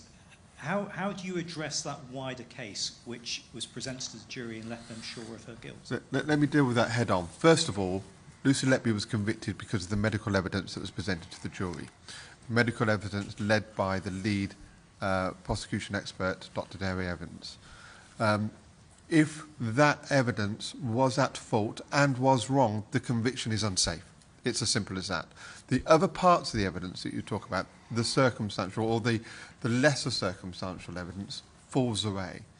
Now, we can go through each one of those if you want. There is a valid explanation for all of them. But the most important thing, the reason why Lucy Letby was convicted was because of the evidence, the medical evidence that was presented to the jury. That today has been demolished. Medical and statistical evidence, before you leave, and the statistical evidence has also been demolished in a different context by equally senior and authoritative people. The other thing you're seeing is a very large element of confirmatory bias. That was apparent to me when I went through the trial on a day-by-day basis, that they started out by persuading the jury that she was guilty on the basis of statistical and medical evidence, and then everything that followed on was interpreted in the worst possible way. Dr Hammond. Dr Phil Hammond, Private Eye. Jeremy Hunt, longest-serving health secretary, in his book Zero, estimated perhaps 1,000 babies die in the UK every year who wouldn't die had we had the same standards of neonatal and maternity care as Sweden. I'd like to ask Dr Lee, did any of the international experts look at this and go, gosh, this could easily happen in my country? Or did they say, God, what an appalling system the NHS has, this is the tip of the iceberg, thousands of babies must be dying avoidably from substandard care? We only looked at 17 cases, so I cannot speak about the NHS, really. Could it happen in China? Could it happen in Canada? Could it happen in China too? Could it happen in Canada? Well, we hope not, because... Why not? Yeah. I would say that if this hospital... We also have a level 1, 2, 3 standard in our hospital, similar to the UK. We are, after all, a British colony previously, and a lot of our systems, were built on the British standards. I would say that if this was a hospital in Canada, it would be shut down. It wouldn't be happening. About 25 years ago, after the Shipman report, there was very briefly, because I was involved in it, an attempt to encourage a no-fault analysis of health service failures on the same basis that airline pilots and airlines are reviewed after a failure, after a crash, after a near crash, whatever. It sort of precipitated enthusiasm for about 6 months and disappeared. The health service didn't want to play. I think there's an argument for that right now. Yes, sir. Peter Hitchens, Mail on Sunday. Have you sent, or do you propose to send copies of this report to Dr. Dowie Evans, to the Thirlwall inquiry, and to the Chief Constable of Cheshire Police, who still apparently intend to continue interrogating Ms. Letby? The owner of the report, yes. Well, this is a summary of the report. The full report is going to be coming at the end of the month. And the privilege, as in the legal privilege, is that of Lucy Letby. And if she gives consent, I've already suggested that this is a report that the families may want to see as well, which I think should be on the top of the list. You know, it's not my job to send it to the prosecution experts. One hopes that, given it to the Criminal Cases Review Commission, they might disseminate it to those that gave evidence before the jury. I personally, to answer your question, won't be in contact with Dr. Dowie Evans to give him a report. Right. Here, and then we'll come back over here. Yeah. Paul Brandt, ITV News, thank you. I appreciate it takes a bit of gumption to come out and talk about this publicly, and I wonder what kind of weight there has been on all of you actually. The CCRC say in its statement today that those speculating about the case only have a partial view of the evidence. How sure are you that you're on the side here of an innocent woman and not a serial killer? Before I let the others answer, this first came to my attention because of a New Yorker report, 13,000-word report, a very thorough one, which was suppressed by court order when the second trial was going on. So I raised that matter. The result of that was I had the most authoritative group of people I've ever had in my life communicate with me. They're past presidents for Royal Statistical Society, past presidents for Royal College, a whole series of professors, forensic experts, people who knew what they were looking at. And each of them said to me the same thing, or similar things. They said, my bit of this is wrong. The bit I understand, the statistician said, I can't speak for the medical evidence, but the statistics is rubbish. It's misleading. The medics said we can't talk to the stats, but the medicine is nonsense, the forensic and so on. And so that was the first thing. But that told me it was a mistrial, not it was a miscarriage of justice. So I spent the next 3 months immediately after the election, this bracketed the election, immediately after the election, I spent the summer, I wanted to get the transcript, but I was told that would cost £100,000. So, and I didn't have £100,000 to hand, so I went through the daily reports every single day of the trial, right, to see if there was a clear-cut, single charge against Lucy Letby. Because if she was guilty of one of them, I didn't want to know. I was interested if it was a miscarriage, not if it's simply a mistrial. I'm not interested in judicial games. And I got to the end of it, and none of it showed clear proof of anything. None of it showed actually that a murder had occurred, let alone that she was witnessed carrying out any improper act. And so at the end of that, with the greatest of respect to some of the people criticising this, I think I've spent more time on it than they have, right? And those who say, well, you weren't there, I've been through every single day, and now I do have 3/4 of the transcript, and we've been through that too. So I'm afraid I've probably looked at it more than the appeal court judges, in terms of time and commitment, and I'm a scientist and mathematician by training, and that's what matters in this, not the law, frankly. So that's my answer to that. Anybody else want to answer? No? Apparently, as independent members of the bar, we're not allowed to say that our client is innocent. But can I say this, that there is overwhelming evidence that the conviction is unsafe. And if Dr. Shoo Lee and the panel are correct, no crime was committed. And if no crime was committed, that means that a 34-year-old woman is currently sitting in prison for the rest of her life for a crime that just never happened. Sorry, over here. Yes, sir.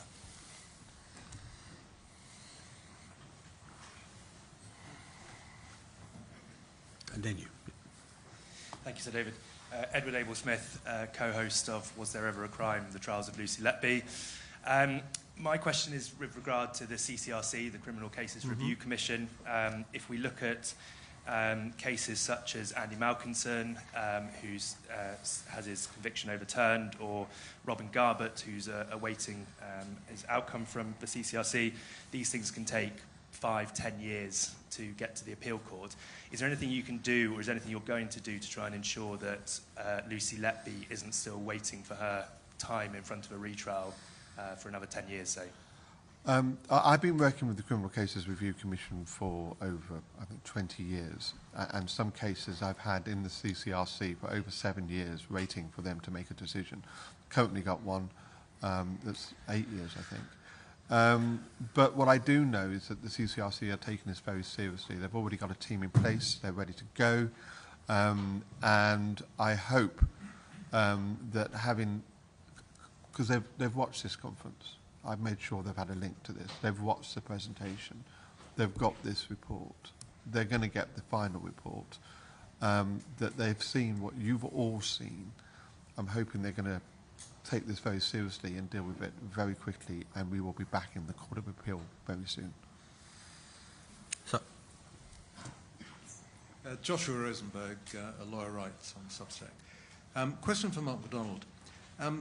You said, you drew attention to the fact that the defence didn't call any expert witnesses. Now, you're not going to say anything critical or otherwise about the previous defence team. But that's a mystery in this case. Am I right in thinking that this is all a question of professional privilege and that your client could allow them to speak, that she could tell you how it was that her advisors didn't call the expert evidence that you clearly think they should have called previously? You're absolutely right, but that doesn't answer the bigger problem that we face. The bigger problem that we face is what Sir David Davis has already identified, is the Court of Appeal test for adducing fresh evidence. That threshold is quite high, and one of the rules against admitting that evidence is whether or not that evidence could have been available at the trial.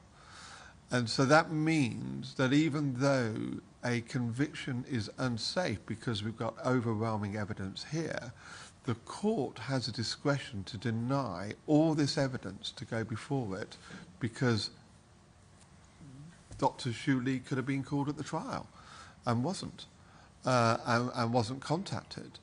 You already heard that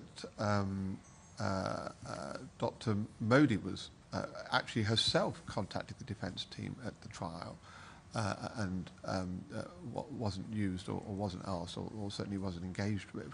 Look, my job is not to dissect the decision-making of the trial defence team. Lucy Letby was represented by an experienced King's Counsel, had excellent solicitors. I have to start in September, as I did when I was instructed, with a clean slate and say what went wrong here, having identified that, found out what I can do in relation to identifying those experts that can deal with those issues. And I'm so grateful to Dr Shoo Lee and the panel for coming forward and providing what they have done today. It is now up to someone else to decide whether or not they want to deny that evidence, refuse to accept that evidence, and not allow it to make the conviction unsafe, or hear it. Right. Over here, since we're here, and then we'll come back to Nadine. Yeah. Hi, Natasha Clark from LBC. Sir David, obviously Keir Starmer is the former Director of Public Prosecutions. Do you think that the DPP have questions to answer here, and have you got a message for the Prime Minister? And do you think there's a case to look again at jury trials in specific cases like this, where there's a lot of medical evidence, which is clearly incredibly difficult for ordinary members of the public to try and dissect? Thanks. The answer is no and no. I don't suppose the DPP worried about this. I think in fact, it's after his time. In terms of jury trials, we are not, by law, allowed to interview jurors in this country after the event. The only example I know of where that was broken, as it were, was when the Jubilee line case was dismissed. And it was widely thought at the time that the jurors in the Jubilee line case couldn't understand its incredibly complex financial comings and goings in that case until they were interviewed, when it was plain that the jurors understood it better than the lawyers involved in the case, which I suspect was true here too. Right. Nadine, sorry. Yeah. Nadine Jones, I should say, as the Health Minister responsible for maternity and neonates for 2 years, and oversaw a number of investigations into a high number of neonatal deaths in the UK. But my question to you is, you said at the beginning of your presentation that it's quite complex, and there was a panel of you, and there was a huge amount of detail to look at.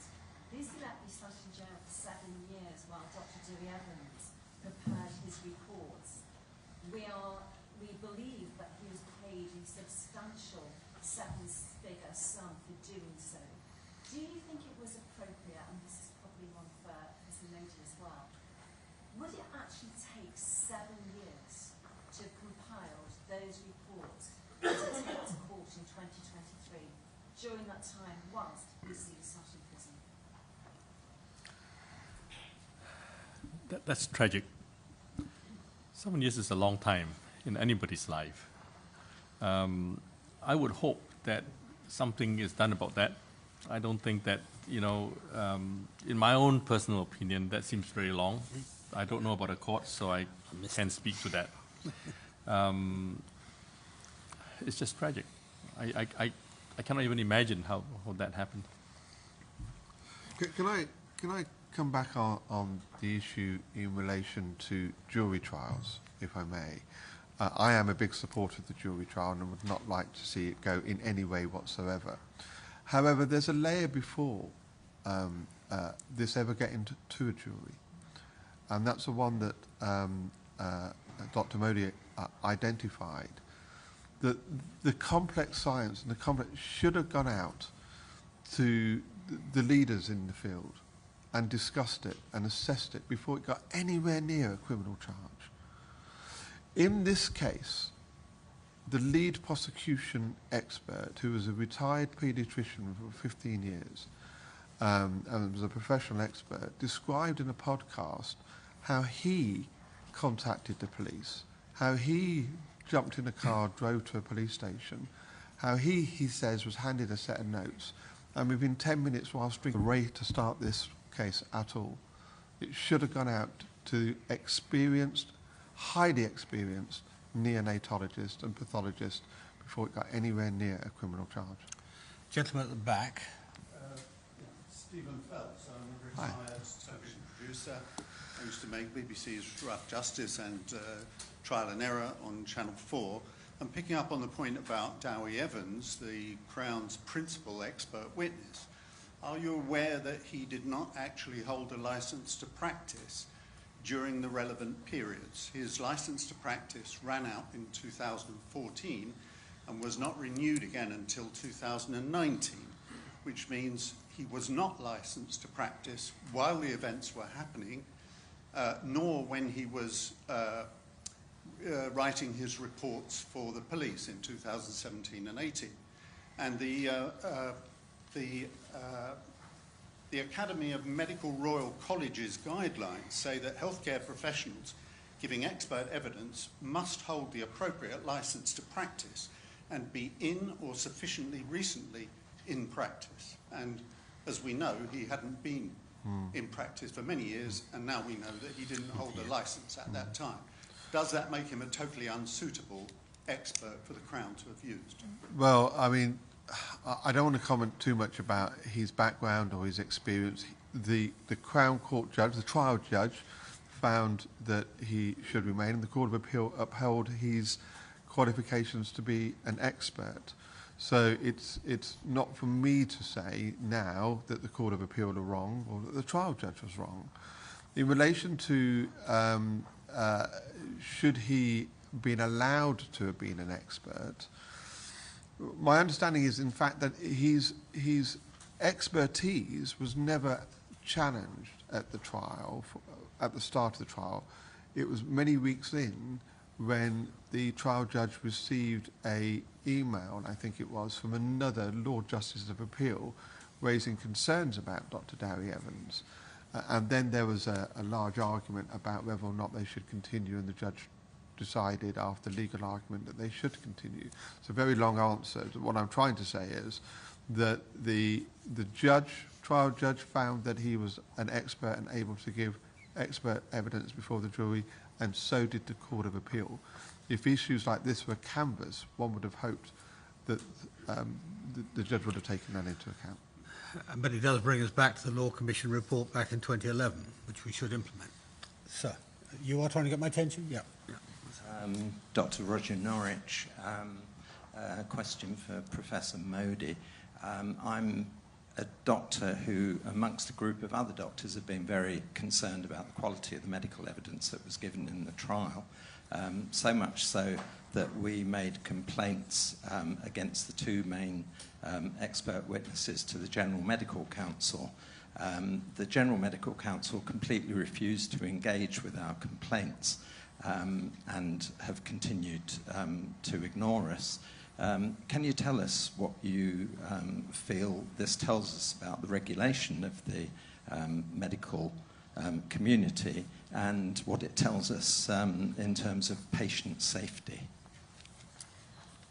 Thank you. I was asked to give a written statement to the Thirlwell inquiry, in fact more than one written statement, and I did make the point in one of those statements that it would be advisable to give some consideration, some scrutiny to the ways in which medical experts or those professing to give expert evidence at trials, how their competence to do this is assessed. So thank you for making that point. I have raised a similar point. Right. I think the last. Yes, sir. Again. Yeah, go on. I think there's nobody else. Okay.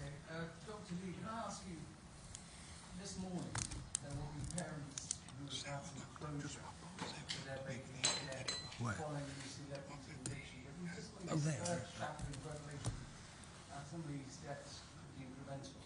What would you say to these parents this morning? And if they were to reach out to you, would you make your evidence available to them? I think that's something for council to work with. So we'll be giving our report to the barrister, Lucy's barrister, and I think I'm sure he has the wisdom to know how to deal with that. And I'll take his advice on how we proceed. From that, just deal with that. Obviously, it's covered by legal privilege, and so consent has to be given by the client when disclosing it to someone outside an official body like the CCRC. But what I do know is that Lucy, in her, has constantly said and felt sorry for those parents that have lost children. Now, she was convicted of the murdering of those children, so that probably doesn't really weigh too much on them. But if Dr. Shoo Lee is right and the panel is right and she is innocent, then I'm sure she'll want to make sure that the parents know the truth of what went on. Okay, last question because we're running out of time. Sarah Napton. That's her.